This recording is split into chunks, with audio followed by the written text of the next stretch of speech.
Olá, mais um programa Presença Espírita no ar, aqui pela Rede TVM, o programa que leva até você a visão espírita a respeito da vida e de seus valores. Todas as quintas-feiras estamos aqui ao vivo, né, Maurício? E agora também estamos no YouTube. Vocês que gostam do Presença Espírita, perdeu alguma coisa, querem saber um pouco mais, então podem acessar esses programas desde o ano passado, de outubro, você classificou lá os temas, né? Então a pessoa pode... O nome do entrevistado, o tema, dá para a pessoa saber escolher qual é o programa. Isso. E é muito importante a sua audiência aqui para nós, a sua participação. Você pode ligar para o telefone 3028-7122. Nós já estamos online também na nossa página no Facebook, que você pode curtir as nossas postagens, mandar perguntas, sugestão de tema, enfim, tornar esse programa cada vez mais dinâmico. A doutrina espírita vem tirar esse véu do sobrenatural, daquelas nossas crenças do após a morte. O que será que acontece? Será que há vida após essa vida? A doutrina espírita que vem nos ensinar a nós nos preocuparmos com a nossa eternidade desde agora. André Luiz fala isso, né, Maurício? Não preparei os órgãos para a vida eterna e cheguei na vida espiritual como um aleijado do espírito. E ele pergunta no livro Nosso Lar, quantas mortes ainda vamos precisar para entendermos que somos espíritos imortais? De perceber que o corpo é apenas a casa e não somos nós, não é, Silvia? De conseguir olhar-se como o ser imortal que somos e não o ser perecível que o corpo é. O que sofre a influência do tempo, o que degenera é apenas a casca física na qual habitamos. Mas nós, efetivamente, não somos esse ser que se expressa através do corpo. Mas sim, nos expressamos através, mas não somos o corpo. Nós, princípio inteligente do universo, espíritos, intelectualizamos a matéria. Porque neurônios sem alma não pensam. Glândulas sem a presença da alma não secretam. A estrutura fisiológica ela é inerte e ela naturalmente vai se desestruturar sem um comando inteligente, sem nós intelectualizando a matéria. Muitos fisiologistas, muitos pesquisadores, cientistas da área médica ficam atônitos da complexidade, da organização dessa estrutura que é o nosso corpo, não é, Silvia? Mas isso é possível porque nós, princípio inteligente, espíritos, comandamos essa máquina desde quando éramos unicelulares na intimidade do ventre de nossa mãe. Lá, nós já psiquicamente comandávamos a multiplicação da célula, a organização ou desorganização do corpo conforme as nossas necessidades, merecimentos, programação reencarnatória. E é muito importante, no metade dessa viagem, sempre ter esses insights, essas reflexões de que nós estamos, mas não somos essa personalidade que hoje expressamos. E é interessante porque quando nós nos vemos assim, como espíritos imortais, filhos de Deus, o nosso paradigma da vida muda. Nós passamos realmente a viver de uma maneira diferente, entendendo a transitoriedade da vida, entendendo que os nossos relacionamentos, a nossa família, os nossos amores, nós não perdemos e nem o que aprendemos, a nossa intelectualidade, quantos esforços nós fazemos na instrução, né, do nosso intelecto para perder tudo com a morte, né? Deus não seria justo, né? Seria desproposital nós não termos essa oportunidade. E é por isso que a cada semana nós estamos aqui, trazemos para você a temática espírita para essas explicações, para trazer à luz de vários temas. E uma das coisas que geralmente as pessoas se incomodam, nos perguntam, fazem uma reflexão, é se os espíritos se miscuem conosco, se eles nos provocam, se eles nos ajudam, se nos influenciam efetivamente. E é isso o tema de hoje, não é, Senhor? Nós vamos falar sobre essa possibilidade efetiva, real, que existe de uma influência, que ora perniciosa, ora salutar, e nós vamos discutir sobre isso no programa de hoje. E essa influência perniciosa que você fala, Maurício, que na doutrina espírita nós utilizamos o nome de obsessão, ela realmente acontece. Muitas vezes nós não percebemos que estamos sendo influenciados, mas existem influências tão patológicas que nós damos o nome de obsessão, onde o espírito realmente tem a intenção de nos machucar, de se vingar, nos causa constrangimento, nos causa dores morais, dores físicas, desestruturação da nossa vida por uma ação malfazeja mesmo. São processos que podem vir de longa data, de relacionamentos passados, onde nós, nesse ir e vir, criamos muitos amores e amizades, mas muitas vezes inimizades, e esses espíritos nos encontrando, ele quer se vingar do outro lado da vida. Normalmente a obsessão, quando nós usamos o termo obsessão, nós estamos falando da influência do espírito sobre nós aqui encarnado. E a desobsessão, que são procedimentos na casa espírita para ensinar o espírito, para falar para o espírito que o ódio não vale a pena, que o maior sofredor nesses relacionamentos de ódio é aquele que odeia. E utilizando da mensagem de Jesus, do seu evangelho, mostrar para o espírito a necessidade do amor, da compreensão, do perdão. Mas a gente sabe que esses dramas muitas vezes são muito intrincados, são processos de simbiose, onde as duas almas se alimentam. E nós muitas vezes, Maurício, imaginamos que o obsessor sempre é o vilão e que a vítima é o mocinho. Mas na verdade, as histórias nunca são unilaterais. Esses relacionamentos difíceis de ódio, de vingança, sempre são bilaterais. Os dois estão envolvidos no processo, de maneira que em algum momento alguém vai ter que ceder. Alguém vai ter que amar para romper esse laço de ódio e continuar a sua vida em outros paradigmas, em paradigmas de amor. Mas são inevitáveis essas influências? Depende do nosso comportamento atual. Por exemplo, um espírito pode nos influenciar não por ódio do passado, mas por um vício que nós tenhamos, por um comportamento ruim que nós tenhamos, que são espíritos mais parasitas, que querem usufruir de algo que nós podemos lhe ceder. Também existe essa possibilidade. Interessante, se a gente perguntar, é inevitável a influência dos espíritos? Nós vamos dizer que sim, que os espíritos nos influenciam sempre. Seria como perguntar, é inevitável viver em sociedade sem influência nenhuma? Não é possível. Nós assistimos um programa de TV, nós conversamos com alguém, nós entramos em contato, assistimos algo, uma palestra, escutamos uma música, somos influenciados. O nosso humor, o nosso pensar, as nossas opiniões, nós interagimos e assim como influenciamos aos outros. A nossa postura, às vezes silenciosamente estamos influenciando alguém de uma maneira positiva ou não. Então essa inter-relação também acontece no mundo conosco com o mundo espiritual, de uma maneira mais implícita, naquilo que nós pensamos e reflete-se, então, como consequência, é inevitável. Porém, a seletividade daquilo que irá nos influenciar está por nossa conta. É natural que aquele que deseja dar vazão às suas paixões encontrará aqueles coerentes com os mesmos princípios. Aquele que desejar estimular as suas virtudes encontrará aqueles que os apoiam. Então, o processo e a preocupação nossa não deve ser ou não ser influenciado.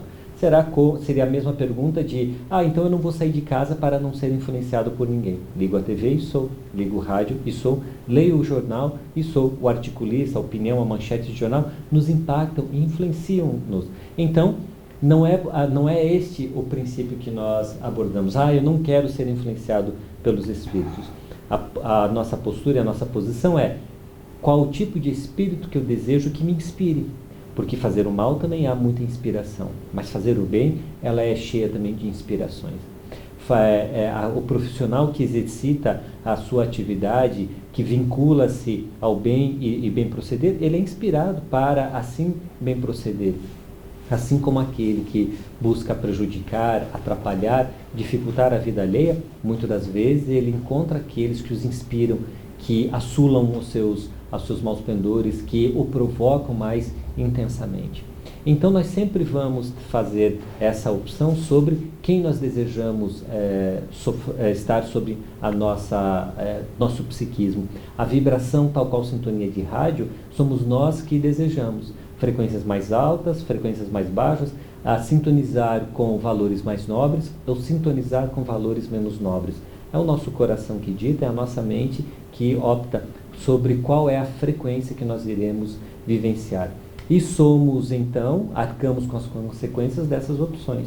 Porque não há paixão que não consigamos resistir, irresistível.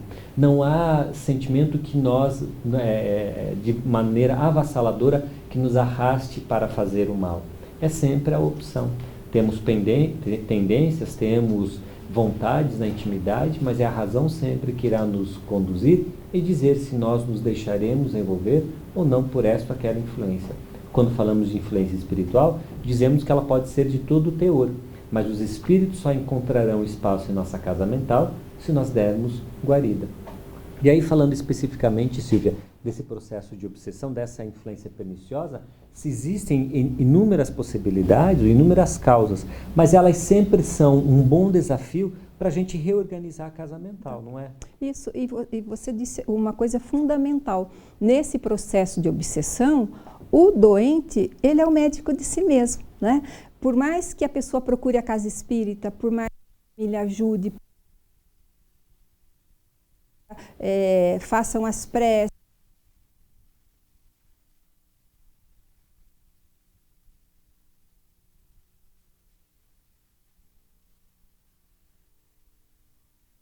interior de cada um, tal do obsessor, que vê a nossa se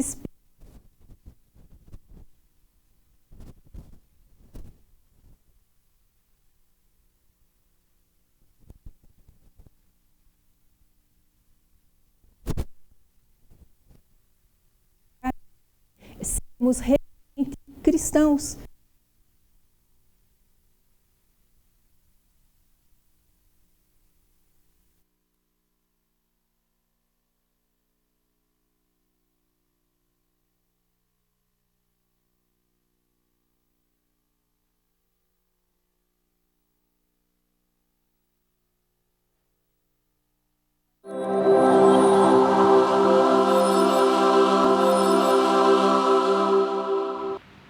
Olá, estamos de volta com o segundo bloco do programa Presença Espírita. Tivemos um pequeno probleminha técnico no som no final do primeiro bloco, mas estamos de volta aqui.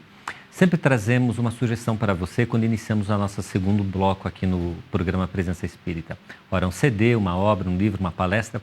E hoje trazemos um livro escrito por Sueli Caldas Schubert, intitulado Obsessão e Desobsessão. Sueli Caldas Schubert é uma grande conhecida nossa. Se você acessar o nosso canal no YouTube, irá encontrar o programa que fizemos com ela, a entrevista que tivemos a oportunidade de fazer aqui nos estúdios da TVM, com ela, grande estudiosa da doutrina espírita, escritora de dezenas de livros, e ela sempre, ora, trata assunto, este ou aquele assunto, mas é uma grande especialista no trato da mediunidade. E especificamente nesse livro, Obsessão e Desobsessão, não é uma obra psicografada, como boa parte dos livros que trazemos aqui, mas sim é do seu estudo, é do seu conhecimento, é daquilo que ela, ao longo de dezenas de anos, no trato mediúnico, ela como médium ostensiva que é, e frequentando, labutando em reuniões mediúnicas, veio desenvolver esse trabalho. Uma das suas primeiras obras, mas é muito atual e de bastante aprendizado para todos nós. Ela define sobre o processo de obsessão, ela trata de quais são os princípios, quais são os parâmetros, numa primeira parte. Numa segunda parte, ela fala sobre a terapêutica espírita, ela discorre sobre as reuniões de desobsessão que acontecem na casa espírita, de caráter privado, com um grupo pequeno, harmonioso, para tratar com esses espíritos ainda em engano no seu procedimento. E aí fala numa última parte, conclui o livro, naquilo que ela chama de desobsessão natural, que é essa reestruturação do pensar, do nosso agir, dos nossos valores. Para todo aquele que tem a curiosidade, quer conhecer um pouco mais sobre essa influência espiritual que pode acontecer, uma excelente obra.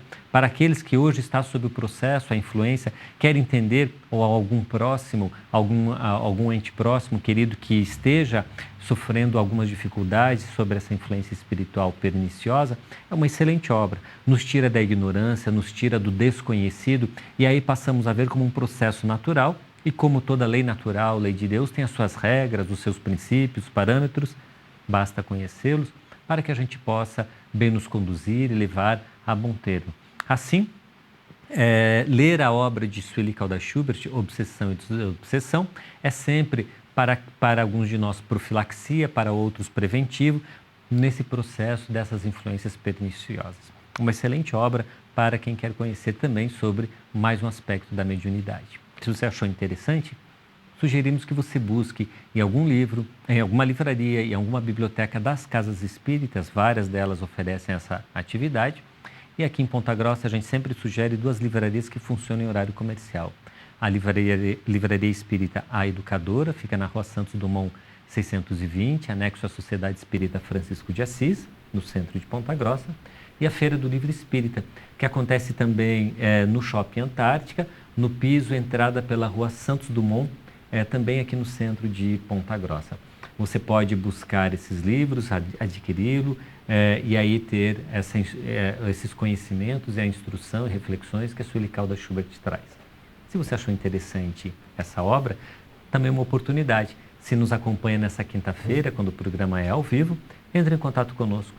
Ligue aqui para a Rede TVM, acesse-nos no Facebook, deixe o seu contato e aí no último bloco nós vamos sortear essa obra e ela pode ser sua. Mas agora, se nós vamos falar sobre obsessão, Silvia, uma pergunta que eu te faria é: como a definição clássica, como entender o que é um processo obsessivo? O que é essa obsessão na visão, na percepção espírita? Então, Maurício, a obsessão é a ação indesejada de um espírito, de um ser que já desencarnou, sobre um que está encarnado, com objetivos, na maioria das vezes, de vingança. Então, essa ação do espírito desencarnado sobre a alma encarnada causa desconfortos de todos os tipos, tanto no campo da mente, do psiquismo, quanto desconforto físicos, gerando muitas vezes até algumas doenças, algumas patologias físicas, e a causa, na maioria das vezes, ela se traduz num processo de vingança. São almas que no passado se encontraram e por algum motivo se desentenderam e por um outro motivo não se desculparam, não se perdoaram. Hoje, a alma desencarnada, ciente de todos os acontecimentos, e a encarnada, com o esquecimento do passado, abre as suas janelas mentais com complexos de culpa e remorso e permite então que o espírito haja sobre a sua vida, causando esse transtorno que nós chamamos, dentro do espiritismo, de obsessão. São casos intrincados, muitas vezes casos milenares, que as situações se invertem. Uma hora um está encarnado, outra hora o outro está desencarnado, mas um perseguindo o outro durante um certo tempo. Até que, como nós falávamos no primeiro bloco, alguém cede, alguém entende que tem que perdoar, alguém entende que tem que desculpar. E a partir desse momento rompe-se esse laço forte do ódio e começa um processo de reestruturação daquela história. E é muito triste isso, né, Maurício? Porque o obsessor sempre é um sofredor, né? No fundo, todo aquele que faz o mal, a gente pode entender realmente como alguém em profunda necessidade e dificuldade. Esse olhar de piedade de quem hoje, no momento de violência, exterioriza os seus dramas íntimos na forma de violência, seja ela através da vingança, seja ela através de um tentar arrastar alguém nas mesmas dificuldades na qual ele se encontra, nesse báratro emocional, é sempre digno de piedade. E Silvia, sempre quando a gente troca a raiva, a vontade de vingança, por esse sentimento de compreensão, de piedade, sempre a gente interrompe, a gente rompe esse vínculo. E aí as relações elas passam a ser mais positivas. Ser mais positiva. E como a gente disse no primeiro bloco, nós acabamos até por influenciar o obsessor, que vê a nossa mudança. Exatamente. Mesmo por mais longo que seja o processo, esse sempre ele vai ter esse aspecto positivo. Eu lembro de uma história de Divaldo Franco. Ele conta que desde jovem tinha uma influência muito perniciosa de um espírito de um caráter muito severo, muito rude, e ele, a ponto de ele chamar ele com máscara de ferro, tal a fisionomia patibular que ele sempre apresentava. E ao longo de décadas apresentou-lhe dificuldades muito grandes. Mais tarde ele soube que era uma relação problemática em meados da Idade Média, onde eles se relacionaram numa situação difícil. Ele já havia perdoado e superado a situação, Divaldo, mas o espírito desencarnado não. Foram mais de 30 anos dessa influência quando ele então, numa situação onde percebe Divaldo efetivamente atuando em nome do bem, caridoso, se convence e aí então ele capitula e muda sua postura. É o exemplo claro disso que você fala, não é, Silvia? De que nós também podemos influenciar os espíritos, não só eles nos influenciando. Ele falou, bom, você quer me arrastar para o mal? Eu falei, eu quero te arrastar para o bem. E vamos embora. E o bem vence sempre, né? Só a gente persistir. Maurício, mas nesse caso você fala de uma obsessão mais ostensiva. Mas e no caso da obsessão mais sutil, como é que nós fazemos o diagnóstico? Porque tem obsessões que têm um perfil de sensibilidade, uma coisa muito sutil. Como perceber? É claro que os espíritos, aqueles que querem nos arrastar ao mal, eles buscam em nós as nossas fragilidades. E então eles vão pegar o nosso calcanhar de Aquiles. E Deus o permite porque justamente são os aspectos da nossa intimidade emocional que precisam ser robustecidos, que precisam ser entendidos e reestruturados muitas das vezes. Então, às vezes a obsessão se traz com pensamentos muito sutis, com ideias muito suaves, que a curto prazo parecem tolas, inofensivas. E elas, à medida que damos guarida na nossa casa mental, elas vão ganhando espaço. E aí aquele comentário, aquela ideia sutil, ela ganha um espaço um pouco maior, ela planta as raízes um pouco mais profundas. É como se a gente imaginasse, será que uma semente ela pode destruir uma grande torre? Se essa semente ela se insere na frincha dessa torre, se ela recebe sol, umidade suficiente, ela vai crescendo, ela brota, ela vai fazendo raízes, às vezes pequenas, às vezes não, inicialmente pequenas, e depois ela vai ganhando espaço, ela vai rompendo a estrutura até que a grande torre ela se desfalece a partir de uma semente. Essas obsessões sutis, elas começam assim, com pequenas ideias, com pequenos permissões que nós damos para a nossa casa mental. Puxa, uma pequena concessão, eu tenho um compromisso, tenho algo a fazer, hoje eu não vou. Mas por que não? E a disciplina? E a responsabilidade? Mas eu acho que se eu fizer assim, só hoje não vai ter problema. E aí nós vamos, o hoje vira o amanhã, vira a constância, e aí nós percebemos, depois de um certo espaço de tempo, o quanto modificamos, o quanto a gente se alterou. Então, a vigilância da casa mental, o analisar os pensamentos, essa autorreflexão frequente, ela acaba sendo muito importante. São os momentos de profilaxia da nossa estrutura mental, de repensar e refazer, e fazer a separação do joio do trigo, né? Quais os pensamentos que vale a pena ficar, quais os que a gente vai descartar. Porque nós temos um padrão. Cada um de nós tem um padrão mental, nós sabemos o que pensamos. Quando alguma ideia muito diferente se miscui no nosso cérebro, no nosso campo mental, quando ideias que normalmente nós não temos aparecem do nada, e quando ideias nos levam para o mau caminho, para aquilo que foge do bem, para aquilo que foge do comportamento e do pensamento cristão, fiquemos atentos. Podemos estar à frente de uma influência espiritual perniciosa e temos que nos cuidar. Por isso que Jesus dizia, vigiai as atitudes, vigiai os pensamentos, vigiai a sua encarnação na Terra para saber se você está no trilho do bem. Nós vamos fazer um intervalo agora e se você quiser falar com o Maurício, ele está na nossa página no Facebook, mas pode ligar aqui também para o telefone 3028 7122. Nós já voltamos.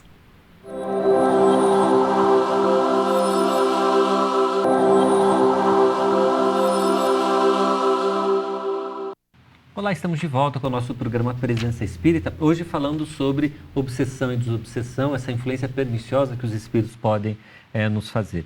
Silvia, nesse aspecto eu te faria uma pergunta aqui. As obsessões acontecem somente com causa no passado?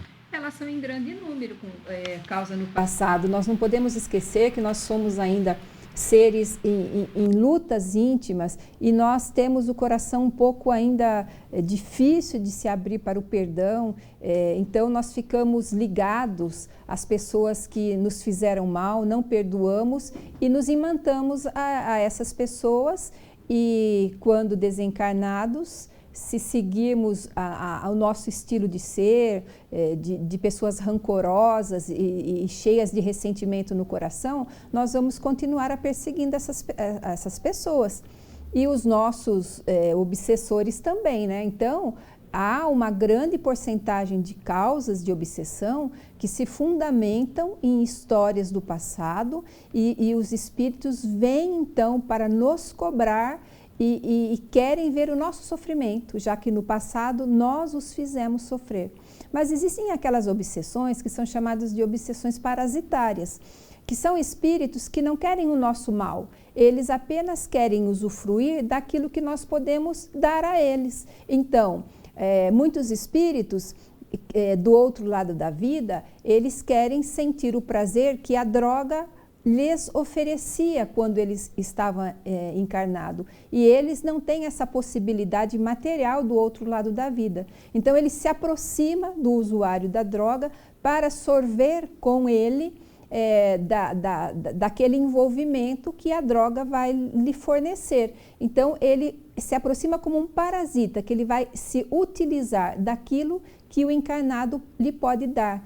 E essas obsessões, elas são de difícil cura, piores do que as obsessões que nós chamamos de kármicas, que se resolve com o perdão, que se resolve com novas encarnações, porque as obsessões parasitárias, para que se cure, nós temos que mudar radicalmente o nosso comportamento moral, os nossos vícios, para que o espírito não busque em nós mais a satisfação dos seus desejos. Então, nós temos múltiplas faces da obsessão, lembrando também que existem obsessões de nós aqui encarnados para os desencarnados e as obsessões que nós fazemos também com as nossas sensações de posse das pessoas que nós amamos, desestruturando um pouco esse sentimento do amor com o sentimento de posse. Então, são multifacetários os aspectos da obsessão. E a casa espírita, Maurício, ela ajuda porque muitas pessoas, quando da influência dos espíritos, elas têm sintomas físicos, elas passam pelos consultórios médicos, pelos consultórios psiquiátricos e muitas vezes as medicações acalmam, muitas vezes desconectam um pouco essa ligação espiritual, mas na casa espírita ela vai em busca de outras coisas, né? São coisas distintas, não é, Silvia? É claro que a influência espiritual, ela pode iniciar de uma distonia física e tornar-se espiritual e vice-versa. Porém, tratando especificamente do que a casa espírita pode oferecer, ela, ao tratar do psiquismo, da alma, através das terapias que ela oferece, do passe, que é a transmissão de energias, a gente vai, ao receber vibrações positivas, concentradas num psiquismo positivo, de uma manipulação de fluidos, quando a gente absorve-os por uma característica própria nossa, da nossa alma, do nosso perispírito, e aí então nos colocamos num ambiente propício para isso acontecer e mentalmente propícios também, faz com que nós absorvamos um psiquismo, uma vibração diferente daquela que o obsessor insiste em nos envolver, o que gera um certo afastamento dele, ou um certo desplugar dele dessa influência, nos dando a oportunidade de respirar, de tranquilizar um pouco a casa mental. Associando isso à água magnetizada psiquicamente, à água que sofre também a influência desse psiquismo positivo da casa espírita, que nós ingerimos na casa espírita e podemos levar para casa também, ingerir ao longo da semana, são essas oportunidades.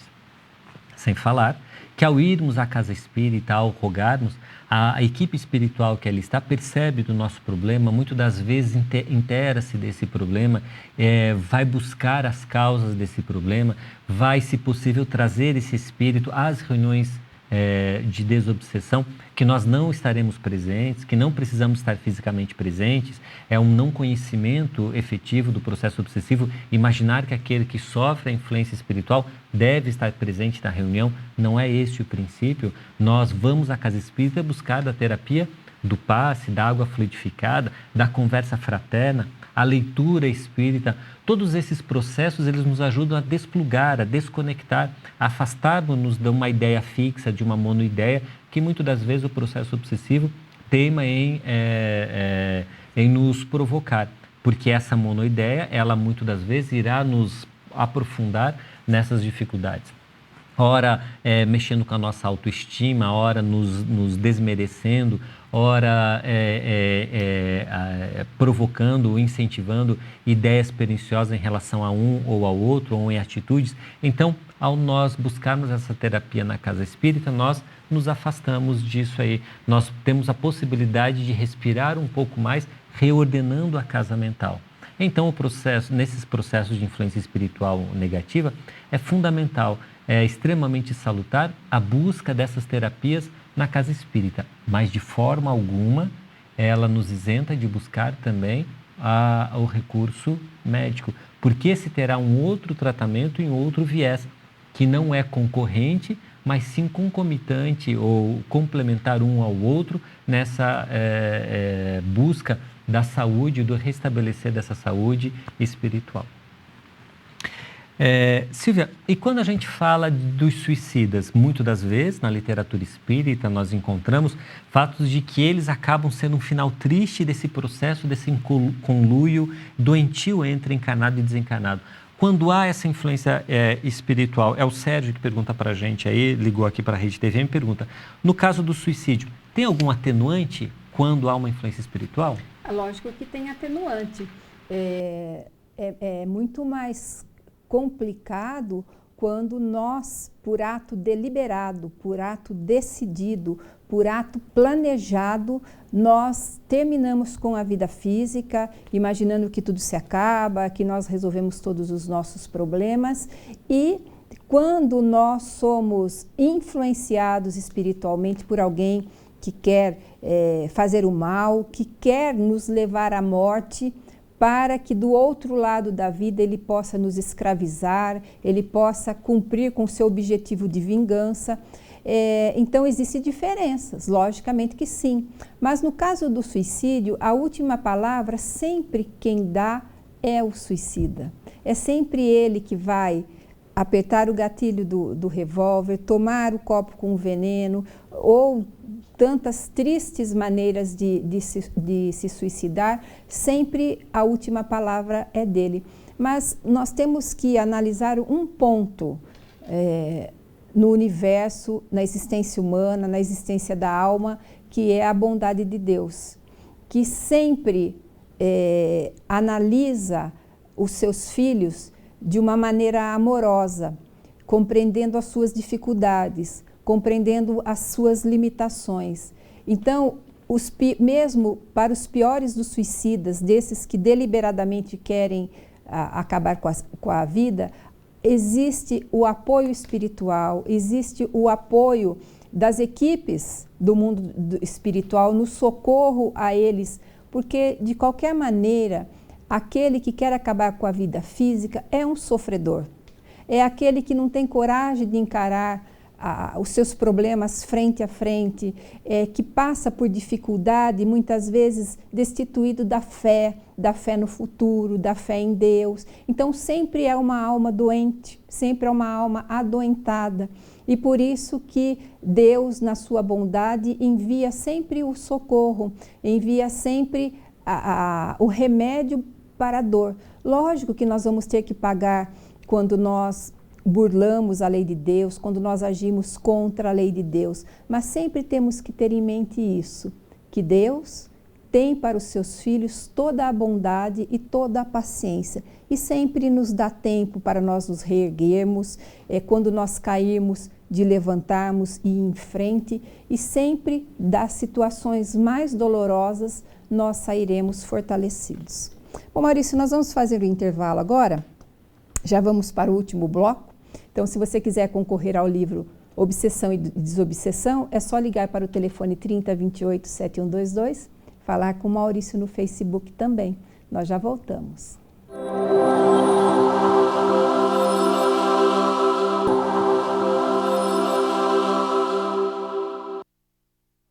Com o último bloco do programa Presença Espírita. Estamos hoje falando sobre as influências espirituais deletérias, que em espiritismo nós chamamos de obsessão. E eu gostaria de perguntar para o Maurício se as crianças também são suscetíveis assim, a gente sabe que elas recebem influências espirituais, todos nós, mas esse tipo de influência mais pesada, as crianças também sofrem? Também é possível, sim. Nós vamos encontrar alguns relatos de médiuns que já desde tenra idade eles sofrem essa influência e essa relação. Assim como as crianças, muito mais do que uma influência espiritual e num processo obsessivo, elas têm uma sensibilidade muito grande de captar um psiquismo do ambiente e de influências espirituais desse ou daquele ambiente. E aí, então, se nós hoje trazemos ou temos em nosso lar crianças que sofrem dessa influência, essa maior sensibilidade, cabe a nós manter protegido o psiquismo no nosso lar, para que não haja guarida, para que a gente não dê guarida e não haja espaço para essas influências perniciosas. Então, aquelas crianças que têm dessas tribulações, que muitas das vezes sem perceber, sem se dar conta, então aqueles de nós que hoje temos essa percepção, cabe então, e aí a constância do Evangelho no lar, de manter o ambiente psíquico de nossa casa de maneira ordenada, de evitarmos brigas, discussões, que vão sempre ser aqueles momentos de desestrutura desse ambiente do nosso lar, e que as crianças elas acabam sofrendo essa influência maior. Também a recomendação, aquilo que podemos fazer, é fazer com que essas crianças frequentem, pelo menos semanalmente, receber do passe, da terapia do passe, para poder equilibrar-se e buscar uma proteção maior, um reequilíbrio maior, frequentar a evangelização na casa espírita, porque a informação sempre ela vai nos dar a guarida e o apoio para essas situações, assim como o pai, a mãe, tem plena condição de envolver a criança, se ela hoje perturba-se antes do sono, na hora de dormir, gera um certo pavor, um medo, que o agasalhe, que o aconchegue junto a si, e em oração ela vai poder então fazer com que esse envolvimento amoroso do pai e da mãe a proteja também. Outras possibilidades também é durante o sono nós conversarmos com o nosso filho, e aí conversaremos com ele, espírito amadurecido, o espírito já, e não a criança, o corpo de criança, mas ele em estado de espírito desvinculado da matéria, também poderá captar dessas nossas informações, dessa conversa que fazeremos. Mas de uma maneira ou de outra, Silvia, nós sempre vamos perceber que essa vibração amorosa, que esse envolvimento amoroso dos pais é grande remédio para esse caso na criança, nessas situações dessa influência. Então, Maurício, inclusive essa pergunta vem em direção a isso que você falava, né? Se a família pode ajudar no processo do tratamento, não só a casa espírita, porque num processo obsessivo em que há muita desestruturação do campo mental, onde a pessoa muitas vezes perde o seu equilíbrio emocional, todos estão envolvidos na verdade. Não é só um membro da família, todos que participam daquela psicosfera. Quando um espírito obsessor deseja machucar alguém, um filho de alguém, ele envolve toda a família. Toda a família sofre junto com aquele que está doente. É o mesmo caso da doença física. Quando nós temos um doente dentro do nosso lar, toda a família fica fragilizada, toda a família fica preocupada, toda a família quer buscar ajuda e amparo. Então, uma pessoa obsediada dentro de um lar, acaba por envolver toda a família. Então, não adianta nós levarmos o doente para a casa espírita, abrirmos a porta do carro, deixar o doente adentrar o recinto do centro espírita e buscá-lo 1 hora depois. Não, a família deve frequentar a casa espírita, ouvir a preleção evangélica, que nesse caso nos desvincula de fluidos mais pesados, nos coloca numa situação mental mais elevada que muitas vezes o obsessor não consegue alcançar. Nós vamos lá tomar água fluidificada, receber o passe magnético e espiritual, toda a família sendo fortalecida pelo tratamento que a casa espírita vai oferecer. E aquilo que o Maurício falava, mudar o padrão mental.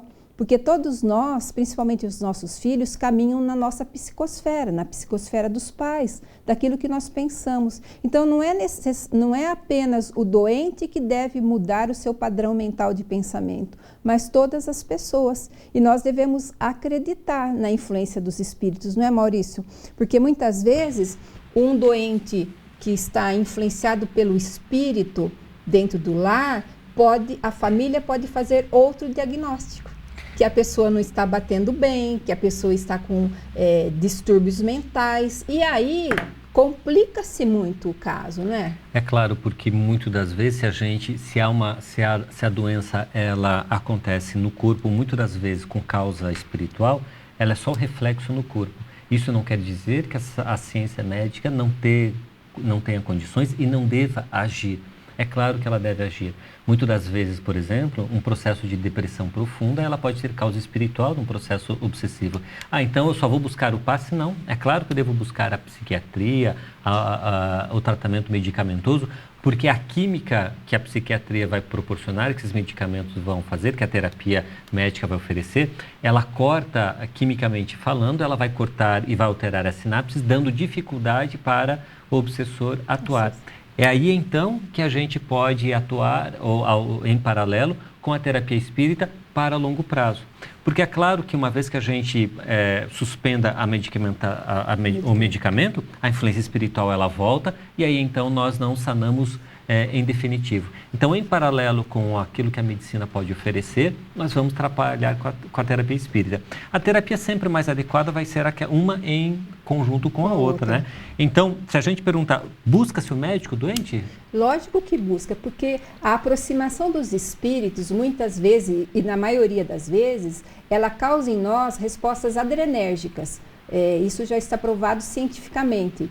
Com liberação de doses de adrenalina na nossa corrente sanguínea, que faz a nossa pressão arterial subir, o nosso coração ele dispara, as nossas mãos ficam frias, todos os sintomas adrenérgicos. E muitas vezes isso é confundido com doença. Quando nós estamos na casa espírita, numa reunião que nós chamamos de reunião mediúnica, tudo isso é previsível. Então o médium sente isso, mas depois que ele dá passividade para o espírito, esses sintomas eles passam. Mas quando nós sofremos influências espirituais fora da casa espírita, não sabemos o que é e sentimos muitas vezes sensação de desmaio, sensação de medo, sensação de cefaleias muito fortes, isso repetidamente vai fazer com que nós busquemos o médico. E nós temos muitos médicos espíritas que são capazes de fazer esse diagnóstico e fazer o tratamento paralelo, com medicações que interrompem a conexão espiritual e encaminham para a casa espírita para o tratamento espiritual. A ciência já está buscando esse elo, essa conexão, porque ela chega em um momento em que ela não consegue dar o passo adiante. Como o Maurício dizia no primeiro bloco, uma célula ela é coordenada por um princípio inteligente. Uma glândula só funciona se tiver um espírito por trás da glândula. O cérebro só pensa, só faz as conexões neuronais se a mente, que é o espírito, está debruçado sobre ele. Senão, nós não passamos de um conglomerado celular, um grupo celular sem função. Então, a medicina já busca esse elo para poder resolver os problemas de saúde das pessoas. Essa vai ser a medicina do futuro em pouco tempo, né, Maurício? A medicina vai ter que buscar a alma, não vai ter? Inevitavelmente, né? Se a gente for analisar muitas das correntes médicas, eles claramente já percebem, ela está tenteando já com essa ideia da imortalidade da alma. Porque muitas das vezes no consultório médico, no consultório do psicólogo, de vários profissionais da saúde, ele vê claramente a situação onde a sua ciência ela consegue avançar um tanto, mas ela não dá conta de um ambiente ou de causas que elas efetivamente não têm origem no corpo físico. Logo, a ciência humana, a ciência da saúde humana, ela parte do princípio das coisas do corpo, ela não pode atuar e não tem condição de atuar nas coisas da alma.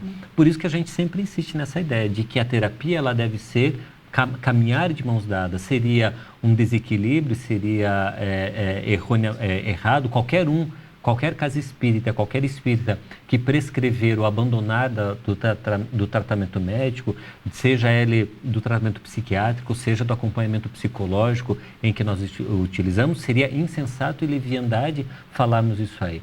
Mas também dizemos que muitas das vezes há limitação nessa ciência humana quando ela trata das coisas do espírito e a causa espiritual. Então, ao utilizarmos da ciência da saúde humana, dessas ciências da área da saúde, também utilizemos em paralelo a terapia espírita. Busquemos a casa espírita e, principalmente, busquemos essa profilaxia que o Espiritismo fala muito para a gente, que é modificar o nosso agir, modificar o nosso pensar. E encerrando praticamente o nosso bloco, Maurício, nós não podemos descartar a prece dentro do lar, que o Maurício já abordou, porque tem uma pergunta aqui que nos diz: a prece afasta os maus espíritos? Na verdade, a prece deve criar um ambiente tão salutar que ela modifique os maus espíritos e os transforme em bons espíritos. A prece, ela saneia o nosso lar, ela saneia o ambiente em que nós estamos. Se os espíritos não gostam disso, naturalmente eles vão se afastar, mas a prece faz bem para todas as almas. Então ela é um remédio essencial na cura dos processos obsessivos e nas influências espirituais mais difíceis que podem acontecer na nossa vida. Vamos para o sorteio, então? Bastante participação, como sempre temos. Ficamos felizes aí de poder ter tantos telespectadores pelo Facebook, pelo nosso telefone. E aí vamos sortear o livro Obsessão de... Silvia. O livro Obsessão e Desobsessão, de Sueli Caldas Schubert. E aí, a sorteada é a Fabiane de Stefano, que entrou em contato conosco pelo Facebook. Parabéns pelo sorteio. Fabiane, o seu livro estará à disposição a partir de amanhã na Livraria Espírita A Educadora, Rua Santos Dumont 620, anexo à Sociedade Espírita Francisco de Assis, aqui no centro de Ponta Grossa. Boa leitura. E vamos encerrando mais um programa. Na semana que vem estaremos ao vivo. Não esqueçam dos nossos programas no nosso canal no YouTube, programa Presença Espírita PG. E você vai poder assistir todos eles desde outubro do ano de 2014. Agora nós vamos nos despedindo. Na semana que vem estaremos ao vivo com mais um programa Presença Espírita, aguardando a sua audiência. Até mais, fiquem com Deus, até o próximo programa. Obrigado pela sua companhia, por estar conosco em mais um programa Presença Espírita. Desejamos a você uma excelente continuação de semana, muita paz e até o nosso próximo programa.